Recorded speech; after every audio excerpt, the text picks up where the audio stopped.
So hello everyone! Recently I bought an Oculus Quest 2 coming from an HTC Vive, and I also have this bunny hat to celebrate. And I was really excited, but I am really kind of disappointed with the Quest because of, I guess, what the reviewers made it look like. It's really not a good PCVR headset in my opinion.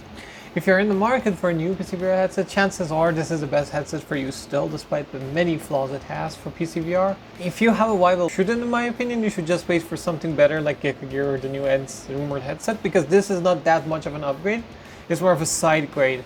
You lose a lot of things, gain one thing, and that is resolution, pretty much. Okay, you gain a few things still, but we'll talk about that. Oh, let's talk about the positives. I love the tracking even more than the Vive. This is shocking to many, and a lot of pro Beat Saber players say that just the only good thing is base stations, but let's just appreciate that I had to drill freaking holes into my wall to get this headset working. That's how much people love VR. Okay, jokes aside, this is actually better for me. This works better. Actually, might be shocked, but this isn't as sensitive to lights. This isn't as sensitive to the sensor getting blocked by something. This isn't sensitive to freaking my mirror being not closed. Like, if you can barely see this piece of clothing, brown clothing, that's what I cover my mirror with this SteamVR headset. I don't have to do that with this. I can leave my window up. Like, the SteamVR ones are sensitive to any reflection almost. You have to cover all reflections. Might not be as accurate as the SteamVR, because I have done this test where I touched the things. I can tell they're not as accurate as the SteamVR one, but I don't notice them anywhere unless I'm looking for it. Maybe if you do this, like, you can block them, but then again, if you put the SteamVR controllers under your shirt, you can block the tracking, right? These are very good. I prefer these tracking over this because it's just so compact, it's so portable, you can bring it over to the living room without drilling holes there. Another positives, talking about the positives headset, is that the black lovers are surprisingly not that bothering for me. I mind the colors a lot, which I'll talk about in the negative section, which looks so washed out. But the black lovers are fine. Another thing I forgot to mention was the standalone. Look, this thing can be really fun standalone. Sometimes, with the Vive, I would not do it, but sometimes when my PC's Windows decides to randomly update itself, I grab this and play table tennis, which is insanely fun. Sometimes when the power goes up, which used to happen a lot in Iran, I used to grab this, and you might be shocked, but the standalone, this is not something I would buy it purely for if you're a PCVR user. If you're not, I would consider that a very fun benefit, because I didn't know I would ever buy a standalone game, but I did, and I love it. It's really fun that you can carry it with you. I really like that. And oh my god, if you're someone who uses the microphone, which I do a lot, you are gonna be so grateful for this headset. The HTC Vive headset sounds like a potato. It's so bad, I sound like a freaking... I don't even know what to say. This microphone is so good, I wish I could record this video with it, because this current microphone, and I'm so sorry for the quality, is pretty bad. I should note, however, with virtual desktop, the sound quality gets a little bit potatoey, but still better than Vive. But with Oculus Link, even AirLink, it works perfectly. It's such a nice sound quality. I really appreciate it because they're saving my ears by putting these microphones in there, because kids scream a lot in Echo Arena. So let's talk about the downsides. I'm gonna start off by the big one. You lose so much of the virtual world to compression, alright? Even with the update, everyone says perfect. It's just, I don't know how to say this. Not compression like the typical compression, unless you're using virtual desktop, which you get kind of the JPEG effect on everything. Even with AirLink you don't. This is kind of impressive. You just get a blurry, foggy look to everything. I'm not sure what it is. I'm not sure if it's actually the colors, because if everything's gray, then you might feel like there's a gray film over you when there's not, right? I'm not sure if it's the color, I'm not sure if it's the panel, I'm not sure if it's the link. Look, I 99% am sure it's the link software, because in Rec Room you get a loading screen after you log in. That looks beautiful. That looks like the HP Rev G2 almost, right? That very small text in the loading screen looks perfectly clear. No fog, no nothing. But the actual games you run in this thing were really foggy. Maybe table tennis isn't as foggy as the rest, but it's like running 720p on a 1080p monitor. If you're on 720p on a 720p monitor, it looks fine, kinda. It looks bad, doesn't look clear, but it looks fine. This feels like a really bad upsampling. I've put the resolution slider all the way to something times 2750. It's still compressed. It looks like, I don't know, it looks like it's trying to upsample or it's like fake upsampling. It's like it's actually rendering at like 1080p and upsampling the image really high. It's not a big deal as you might think, but it's really annoying. Look, I've tried the HP Reverb G1 and I had to sell it because of so many issues. I'm actually pretty sad about it because I sell it as half price because I was so desperate. And my glasses are crooked. That thing was stunning. Oh my god, when I got that thing, I stared at a freaking can for 30 minutes. This thing is, although it's not like super horribly blurry, it's just, I don't know how to say it. And I should add, I was running the HP Reverb G2 on a 1080, and the 1080 ran at 80% resolution, which is almost exactly the same as this running on max resolution. It looks really blurry, but looks are only half the issue. It's just there's so much stuttering, there's so much lag, the performance is utter garbage. Let me just start off by saying that when I start to use SteamVR software, and which hopefully future me is going to provide these screenshots as I talk, as you can see, SteamVR uses almost 3 gigabytes of RAM by just starting. Just starting the Oculus software, I use 3 gigabytes of VRAM. In the contrary, Virtual Desktop barely uses a single gigabyte when I do that. Okay, comparing this when the same game in the same exact scene, looking at the exact same thing, Oculus Link is using 7.6 gigabytes of VRAM. That is a lot. Virtual Desktop uses something like 3 gigabytes, 2 gigabytes less. And this low VRAM causes a lot of stuttering unless you have a 2080 Ti or a 3080. And imagine this. You need a 3080 in this madness of a GPU apocalypse to play this game. And let's appreciate for a moment that I have an insanely powerful card, which is a 3070. Even a 3070 can handle the Link software. Meanwhile, I had an HP Reverb G2 and I ran that at 80% resolution, which again, I checked, it was like around the same as this running max. A 1080 could run that thing, a GTX 1080, which is like 60 to 70% less performance. Why? I don't get it. It was running Half-Life Alyx fine, and with this I pulled off a lot of tweaks and a lot of manual settings in the Half-Life thing to increase the performance, and it was barely just playable without the stutter. And oh my god, if you are a streamer, unless you use CPU encoding X268, which is still kind of loses your performance, you are gonna still have hell of a time with stutters everywhere. It's just with NVENC encoding, the game was unplayable and it crashed, like literally my PC crashed. With Virtual Desktop, I had not a single issue even with NVENC encoding. With anything, I could run nearly 120 frames per second. Now you might be thinking, well Amy, everything's perfect, just keep on using Virtual Desktop. Well, there are two tiny flaws with the Virtual Desktop. First, the compression looks way worse. I'm sorry. Guy Godin has made an amazing app, especially as a single person. It's impressive, but it has worse compression than Link compared to the Link. It's just very much more compressed.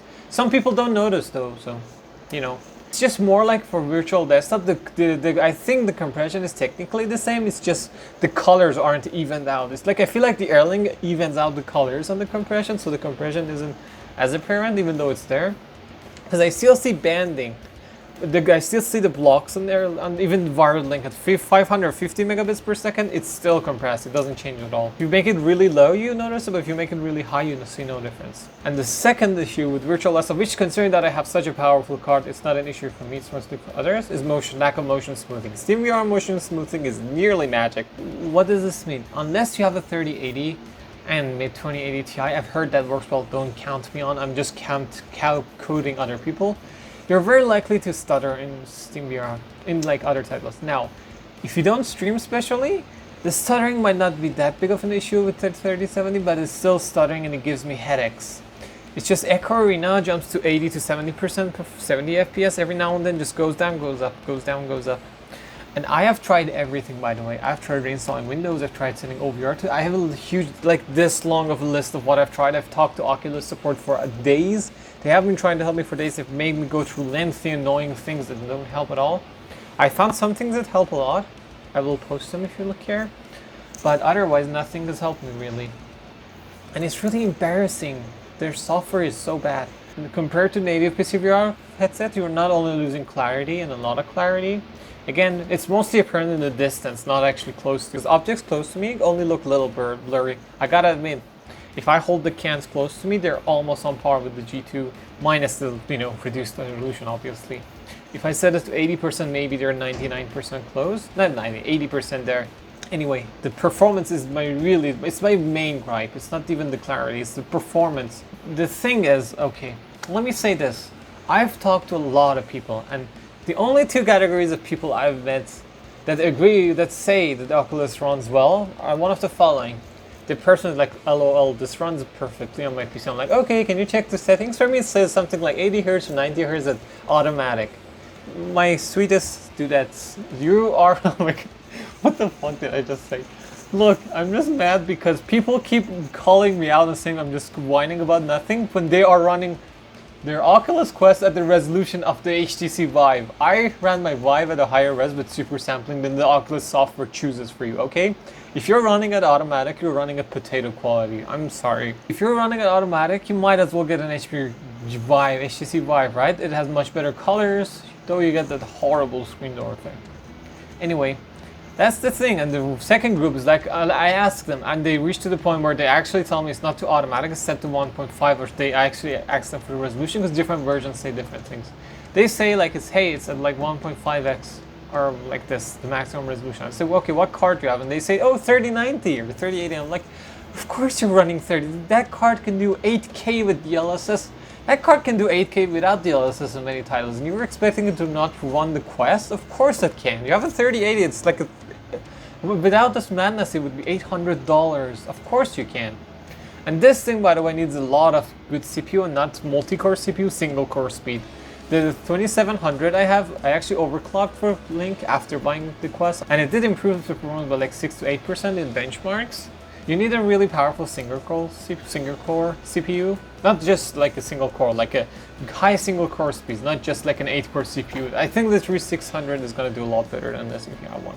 Anyway, you need a lot of CPU, you need a lot of VRAM, you need the powerful graphics card because this thing is just getting pushed to the brim. I don't even know what they're doing. Are they mining with the cards while playing games? It makes no sense. The funniest thing is that the second I open Oculus Dash, like which is their menu, if you ever open the menu, my FPS just jumps down, like really stuttery, to the point where images just randomly flash in different angles like this. Like one of the images like this, one of the images like this, one of them is like this. It makes you really want to puke.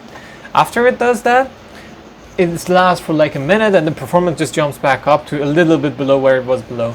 I managed to fix this with some tweaks I say in this thing, but this shows just how bad the software is. Really outdated, but it works well performance-wise, right? I can't use this for streaming, although thankfully recently I realized CPU encoding is the key to making it work for streaming at an acceptable frame rate.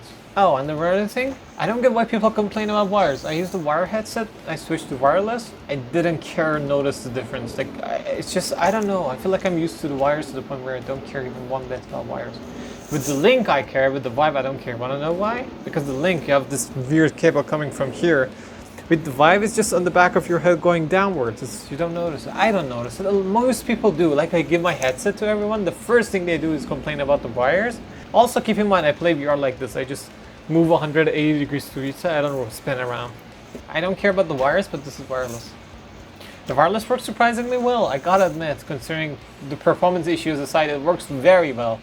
I heard people saying it's not gonna be as good as Vive Pro. Someone who had it, like not the overpriced crap, the previous overpriced crap, runs very well with the thing. It looks better than this because it doesn't compress the image. It's using Vive. Gonna look better than this, but honestly, I wouldn't spend $300 just to get better quality, considering that this already works. We were talking about the disadvantages. Oh my god, the audio is so bad. Look, I'm not an audiophile. I'm kind of a like audio enthusiast. The point is, it takes a literal skill to make audio this bad. Like, you could hire a potato, put like 2 little forks on it, and say, design a headphone for me. It would come out sounding better than this does. It's just so bad, and the worst part is that without some tweaks and hacks, you can't get Echo Arena to use your actual headphones. It's so weird. Maybe it's a bug on my PC. I once, but just for fun, took 2 like crappy $1 drivers I had laying around from a toy, put it next to my ears, connected it directly to my PC, not even a driver in between. Put it there, it sounded, oh, I sound much nicer when I do this. It sounded a lot better than like this does. Let me actually pick the Quest and show you, because I haven't shown you the Quest. This is my baby. The 3D printed adapter on the back makes it a little tiny bit more comfortable, and my own Elite strap, which cost me 2 zip ties instead of like $80. Yeah, it costs 2 zip ties. Don't buy that crap. It breaks every 5 seconds apparently. I don't know, they say they fixed it, but I keep seeing reports. Anyway, that's my Quest right there, just with me, with this little googly eyes in the front. Not sure if you saw that. Yeah, and the Elite strap doesn't, I mean, I've never tried it. I've tried the 3D printed version, which isn't comfortable at all. I'm gonna try another 3D print. It's a lot of filament, it's heavy, but I'm gonna like still try it. Anyway, the point is the Elite strap comes from here, right? At least my clone does, like my 3D printed one. And the headphones just sit like this, and it's just, you can't use headphones properly unless you use the closed strap, which is what I do. Now, if you buy a secondary strap, you're probably gonna be fine. You can buy the deluxe strap. You're gonna need your own headphones, which I thankfully have, but it's very annoying to put on headphones every time. So, as much as I love the finger tracking and other things on that controller, you know, it's really cool to give thumbs up to your teammates and encourage them physically. The controllers are stupidly slippery and designed very badly. They're like too thin this way, I think. Anyway, slipperiness is a huge issue. This is the only VR headset ever I've used with this little strap here. But this I didn't even bother. Wanna know why? This is like this most comfortable leathery material. Look at my hands. I'm not sure if you can tell, but I'm putting minimal pressure on this, okay? I'm pulling really hard, and you can see I'm not even grabbing, like my hands are stuck in the same position. It just doesn't come off unless I try really hard. If I like actually grab it, it's just impossible to take it off my hand. You're pushing really hard, not really hard to break the control, but I'm pushing like I'm trying to grab it like firmly. This reminds me of SpongeBob. Grasp it firmly. Okay.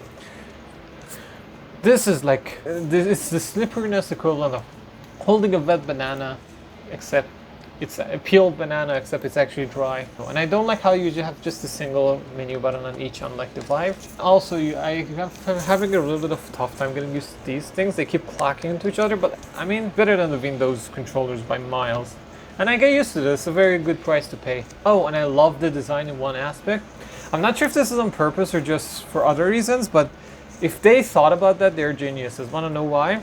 With this headset, if you ever accidentally punch a wall, the thing that's gonna hit the wall is your fingers and not the fragile parts here. Unlike the Vive, which the first thing you hit is this, and it's like a really leveraged part of the headset. It hasn't broken though, I've hit it a lot. Oh, and I really hate the triggers. They sometimes don't even register. I don't know why I have to do this sometimes. Like a little toy-like and just not nice. These are very nicely spring-loaded. You go down and you click. These are just like a flat disc. I don't like them. Oh, and also, while this is usually a toggle for the grip, this is like literally hard. Like it's like if you Pavlov, if you let go, it drops. I think that's interesting. I think that's actually better in my opinion. Once you get used to it, it's jarring at first, but you get used to it. Oh my god, I've talked so much. Haptic feedback is far superior in this. This isn't too bad. Still not as good as the Vive. Feels more like an iPhone in terms of haptics. Well, this is the generic Android phone. A good Android phone. So, the IPD can be annoying for a lot of people. I actually don't know if I'm magic or something. It's just I don't mind IPD unless they're like way off. I don't care, but a lot of people are gonna care.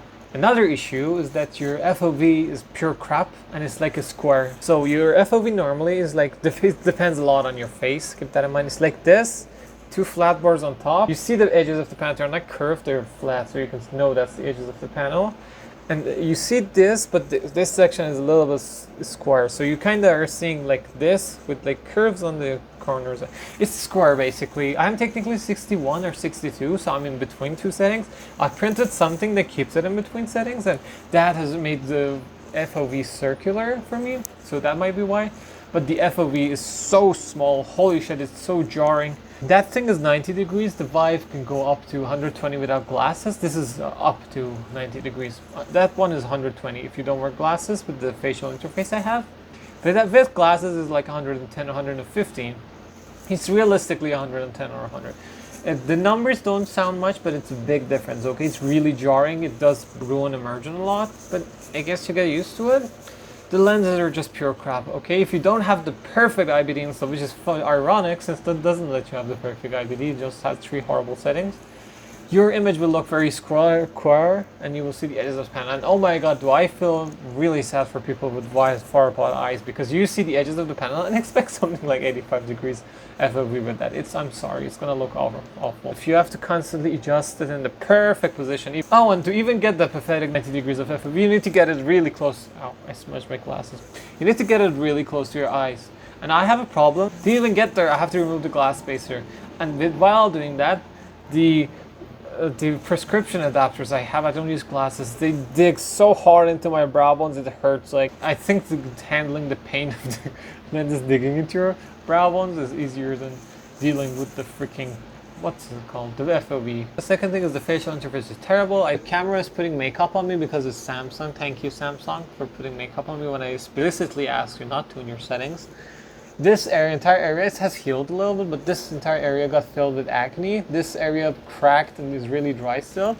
After just 15 minutes of using the headset, my face goes numb. Like, it goes numb in this section. And this one, you actually can kind of see. Do you see this slightly red? It's redder in real life. Everything is itchy. You see a gap the size of the universe, and underneath your nose, you can look the outside word too. I don't like that either. Oh, and this is something my friend clearly says the exact opposite of me, but I think SteamVR motion smoothing is a trillion times better than AWS, which is Oculus motion smoothing. It's AWS, if you have this object in front of you and your frame rate is ever so slightly below what it's supposed to be, if you move to the left, the object starts shaking like a lot, like this. It looks really blurry and buzzy. It gives you a headache.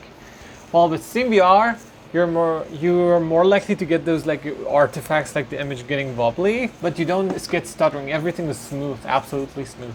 So SteamVR is really almost magical, and the fact that I can play 60 FPS games if I'm not picky at 90 Hertz. Like, you get artifacts, right? If you walk around the lines, they get like, it's hard to describe. You get jello effects, but it's really fine.